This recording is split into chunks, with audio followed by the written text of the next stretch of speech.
Every block theoretically can comprise an arbitrary number of cells, either vertically or horizontally.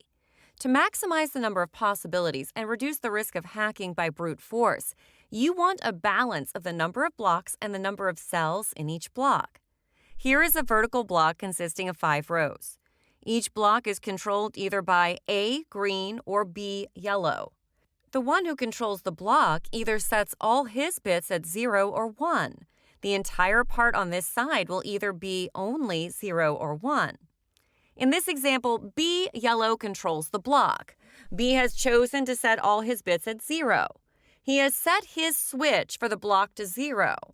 The non-controlling part can set the bits in his part of the segment to any odd combination of bits, or in this case, A has chosen to set 1 bit 1. In this example, n equals 4.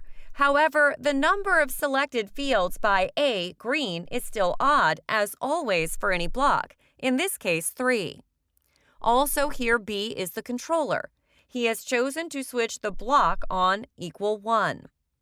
This means that for this segment, an odd number of 1 in the solution column will turn into an even number of 1, as publicly displayed towards a man in the middle. In this case, however, originally all solutions have been 0, which is even. Because the non-controller, here A, always, in this case, inverts an odd number of solutions, there will be an odd number of 1 as solutions for this segment publicly displayed. Remember, only red-marked information is sent over the unsecured channel. All other information is either kept by A alone or B alone. In this case, it is publicly known that B is the switcher for this segment, but not if he has switched it on or off. In this case, A is the switcher.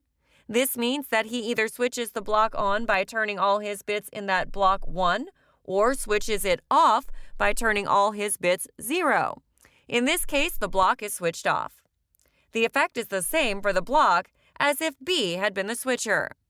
The difference is that A instead of B sits on the information, whether or not the block is switched.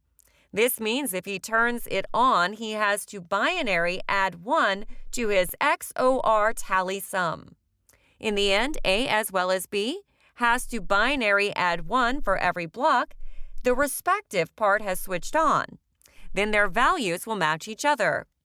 The sender A or the receiver B can be the switcher or the passive party in any block.